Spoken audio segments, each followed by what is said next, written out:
Today we have another top 4 video for you, and today we are looking into our favourite sci-fi films.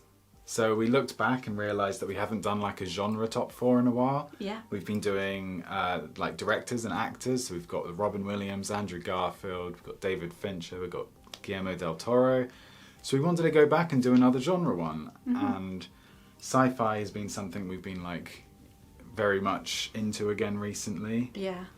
We watched the Project Hail Mary trailer the other day and we absolutely loved the look of it, and we're so excited to watch that one when that comes out. So yeah, made us think about sci-fi films and what our favourites would be. Hell yeah. Which is why we're here, about to tell you. Cool, so this is in no particular order, but we will be starting with Interstellar by Christopher Nolan.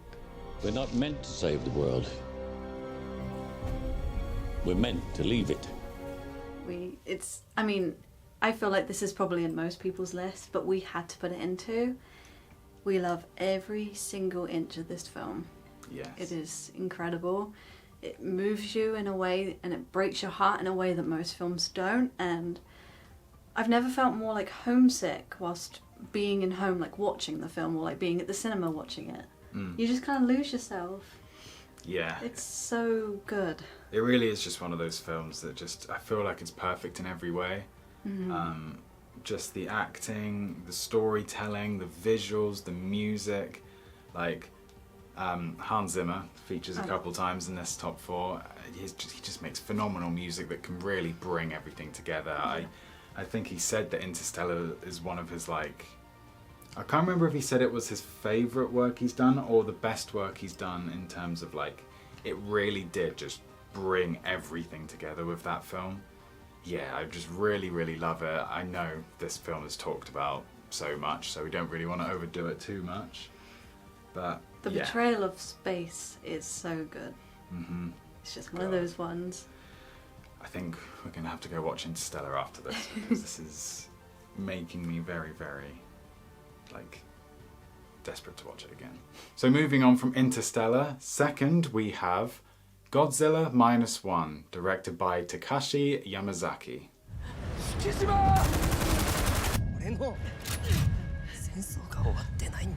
So we watched this film in the cinema when it came out, and it is just incredible. I loved this film so much. I've watched it a couple times since, I think. We still are yet to watch the Godzilla -1 minus colour in black and white. Yeah, I'm very much looking forward to that. Really excited to watch that. It's in my list on Netflix right now, so we will get round to it at some point. But this film is perfect. It's a character study. It's got a moving, gritty story about this kamikaze pilot who backed out of doing his duty in the war and is trying to right that wrong, and seeing the chaos that the war's caused around him, and he takes it upon himself to try and help out and defeat this Godzilla that is terrorizing Japan and stuff. They nailed it as well. They made Godzilla really a physical threat, a force in this terrifying film. in it. And the acting is so good that when we watched it in the cinema, I felt like I was running from him too. Yeah, you know? it's done it's so well. good. The practical effects in this are incredible. Just the whole relationship story, or the story of the 2 leads and stuff, of the baby and stuff. That it's just beautiful. It's everything has crumbled and fallen apart, and it's just the film's everything kind of trying to build its way up together again, with Godzilla trying to tear that all apart. Just amazing performances, amazing visuals. The music is so good. I don't know what else to say other than this film is amazing, and I'm so happy that he's making a sequel to this. That's supposedly coming out this year.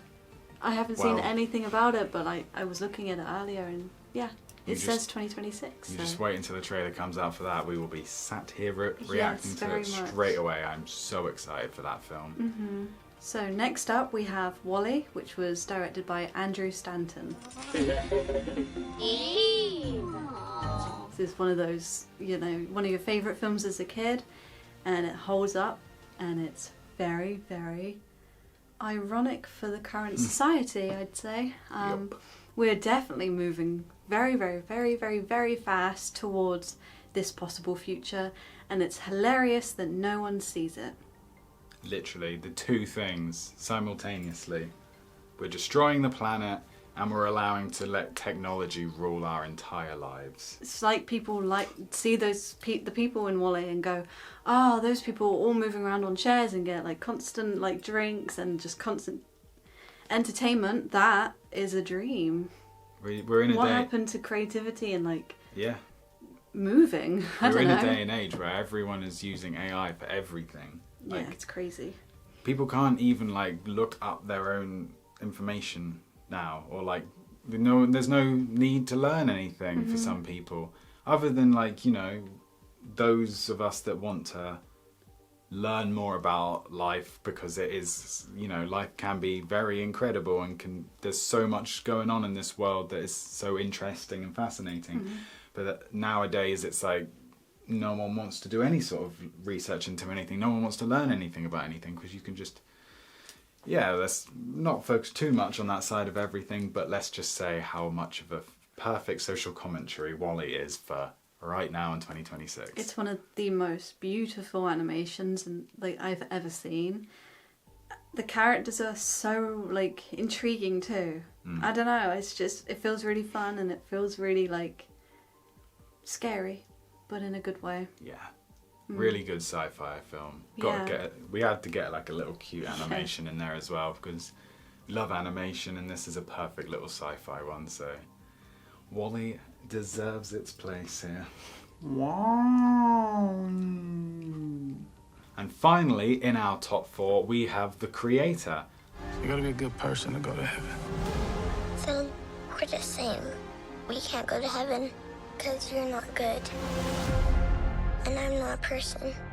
So this one might be probably the most like divisive one in this list, because I know some people didn't like it too much, but we absolutely loved this. I love Gareth Edwards as a director. You know, Rogue One, Godzilla, ironically, Godzilla. Was it Monsters as well? 2014 Monsters. Yeah. Yeah, he's an amazing creator. He's an amazing director that really can like use the bare minimum to create something really special.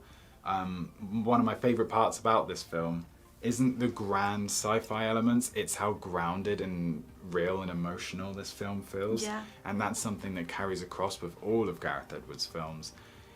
I heard that this was filmed during like, we were just coming out of COVID and everything. So it was like a really small crew, and he filmed this on a Sony camera that's just, you know, not to the grand scale that other people are using and stuff for films like this. It was just, you know, portable. He could move about quickly on locations. And yeah, he's basically, small little crew were going to each of these locations around the world, and they were fully just there together, experiencing this filmmaking all together, and that comes across on screen so much.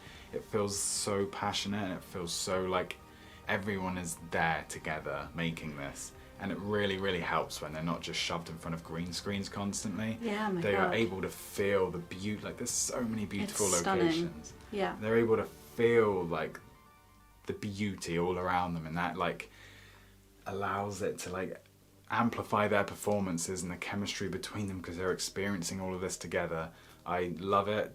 I mentioned earlier Hans Zimmer, he also does the score for this, and especially that like song at the end. Yeah. I won't spoil it or anything, but that's the song at the end with what's happening, so emotional, so impactful, amazing. I love the dynamic between John David Washington and the child. That I wish I remember the child's name, but whoever they were incredible. Incredible young actor. The emotion between them. I'm not going to talk about it in any more depth than that, because if you've not seen it, I definitely think you should go and watch it. It might not be like such an original idea. Like I saw a lot of people moaning that it wasn't very original, but I thought it had stood out amongst the others of its kind, I think. Yeah. I mean, obviously if you are of that opinion, let me know the kind of films that it's very similar to, because then I can maybe like learn a little bit more myself about it all. Because we might have just haven't like seen those films. But yeah, I just really love how like grounded and real it feels, and I think it's so Gareth Edwards for him to make something on that scale, but also feel like it can also be a little indie film at some points. It's just perfect. I really enjoyed that when we watched it in the cinema, and then I watched it again in the cinema. And then we watched it again at home, didn't we? Yeah, and I got like a couple posters that I took from the cinema and stuff. Yeah, really enjoyed that one. We obviously had to like come up with a top 4 before we filmed this video, but we did struggle to come up with it, so we wanted to write down a list of films that didn't quite make it, but like they're awesome. Yeah. They are incredible. We always feel like really guilty because we have so many good films that we really like, but only 4 can make the top 4, obviously. But yeah, first up we have Everything Everywhere All at Once. I think we only left this one out really because we've spoken about it a couple times in videos already, and I think it's been in a couple top 4s already. It definitely has been. So yeah, we won't dwell on that one too much. But then we have Ex Machina, Alex Garland, one of our favourite directors as well. Incredible film, just really so incredible. Intriguing, so cool. Yeah, it was an inspiration for me writing the screenplay that I wrote as well. So yeah, I always have like a special place for that film. Ad Astra, or should we call it Brad Astra? Brad Astra. I watched this film like last year on my own, and I just fell in love with it. It was like the next day you were like, watch this film with me. Yeah, and then I watched it again the next day with Poppy. I really loved the, hugely emotional character study, son, father, you know, daddy issues, all of that stuff portrayed perfectly in that film. Loved it. After Yang. After Yang's awesome. Poppy got me to watch this one, and I thank her for it to this day because it was a beautiful, beautiful film. Yeah, it's one of the most stunning like films cinematography wise and intrigue wise, like. Yeah, definitely go check that out if you haven't already. Gravity, watched this in 3D in the cinema, and it was so stressful and intense. And then I made Poppy go through it too, and then she also agreed that it was very stressful and intense. But that makes a good film sometimes. Yeah, stunning though. It's a really stunning film. Yeah. Never Let Me Go. So obviously you mentioned that in a couple of videos back. Written by Alex Garland. One of my all-time favourite films. But I think the only reason I didn't want to put this in the top 4 was because it feels more of a drama with sci-fi elements to me. So I didn't feel right putting it as a true sci-fi. Yeah, because the sci-fi kind of only comes in like a little bit into the film. Yeah. Yeah. Yeah, it's like the underlying thing in the... Yeah. But yeah, and then finally we have The Martian, which rather fitting with the reason we made this video being because of Project Hail Mary, and The Martian was also written by the same author as that. So yeah, really fun film. Great cast, great stakes, and just fucking awesome. Balances the emotion and the drama of it all with some like good comedy moments. Matt Damon plays it really well. And so that was our honourable mentions. Couldn't like end this video without mentioning those because they're all amazing films. There are just so many amazing films out there. Let us know in the comments some of your favourites. Have we mentioned them? If not, please let us know which ones are your favourites because we might have missed a few. I think we got a really good amount in there though. Yeah. Yeah, I'm happy with that list. And I know that many of you are probably writing June down as we speak.